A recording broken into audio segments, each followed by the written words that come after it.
Shalom, welcome to Fuitful Possession. My name is Jake Vigil. I'm a teacher and a certified basic life support responder. The topic we're going to be talking about today is parenting skills class. Alright? Sudden unexpected infant death is also known as SUID.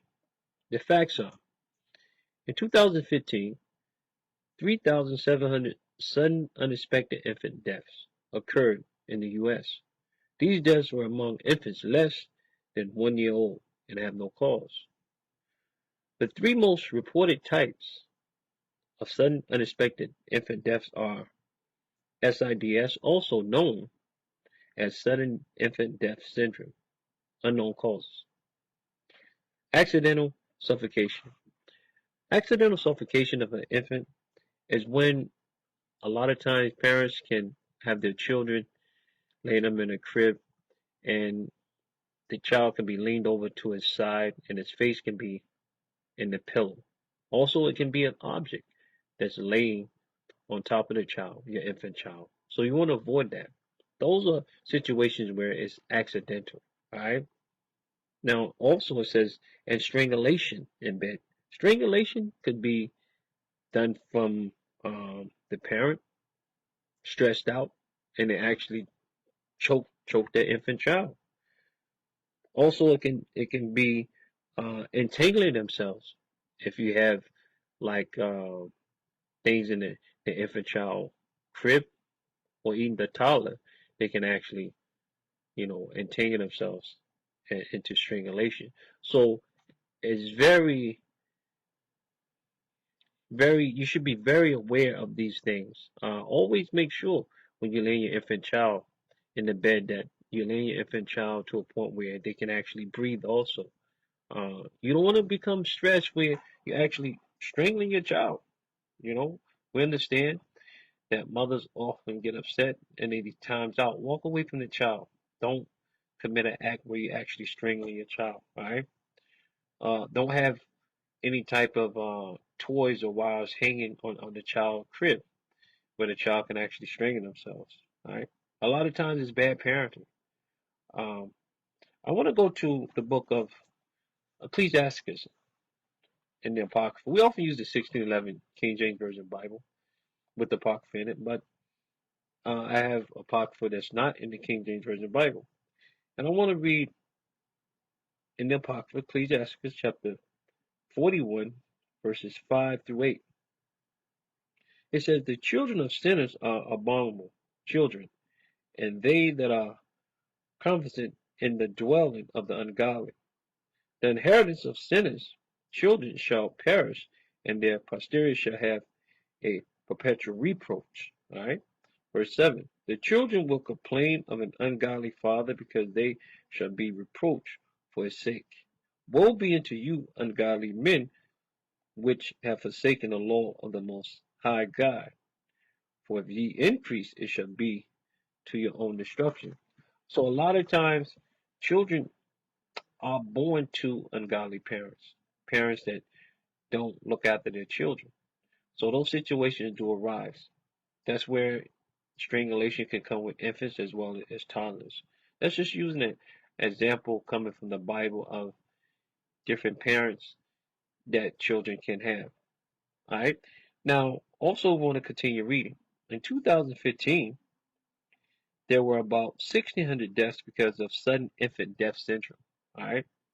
1,200 deaths due to unknown causes, and about 900 deaths due to accidental suffocation and strangulation in bed. So, yes, you can have accidental strangulation in bed where the child actually entangled themselves. All right. So that is possible. And the same thing with accidental suffocation, where the child actually rolls over and the child is sleeping face, the infant child is sleeping face, or the child is sleeping face down, where they can't breathe and their airway is not clear. I'm going to read just something about sudden infant death syndrome in the facts.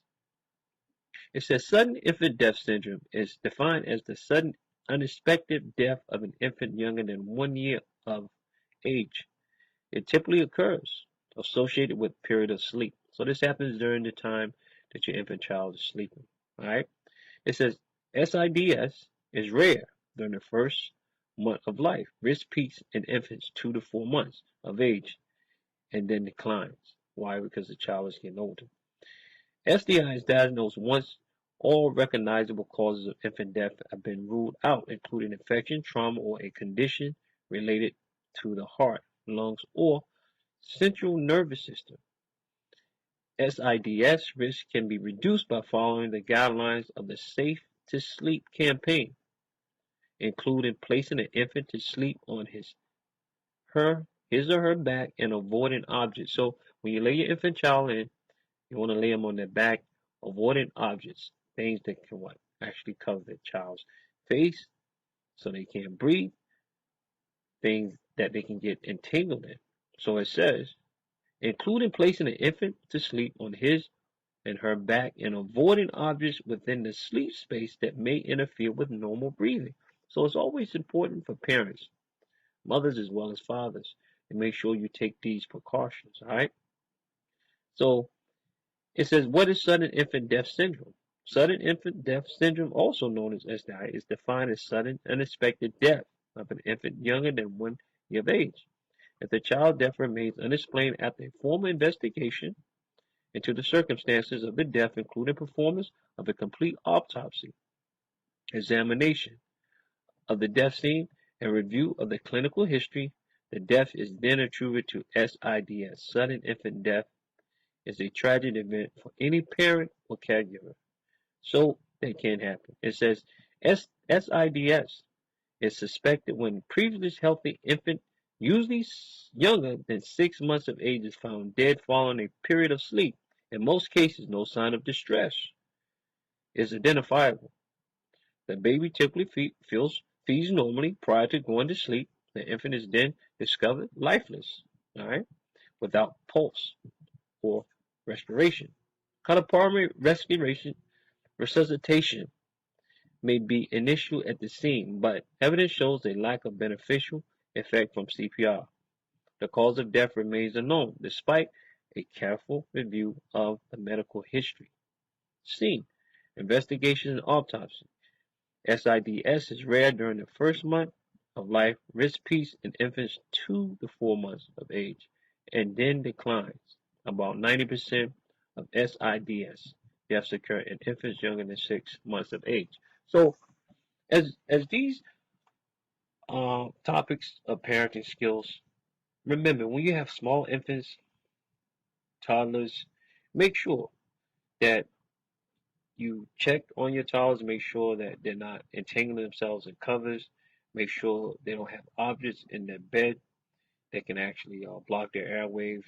Any toys, anything, make sure you lay them on their back. Make sure they're not laying on their side where they can lay over on their face and then they sleep on their face. Also, mothers, make sure that you don't have your child sleeping with you in the bed and what is called clutter sleep surfaces also where you have a lot of clothes that can actually cover the child and actually block the child airway. Also, bed sharing, you can accidentally roll over on your child.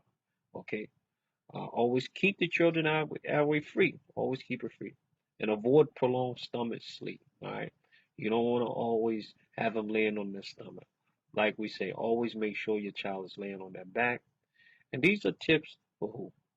Parents, grandparents, babysitters, and other child care providers.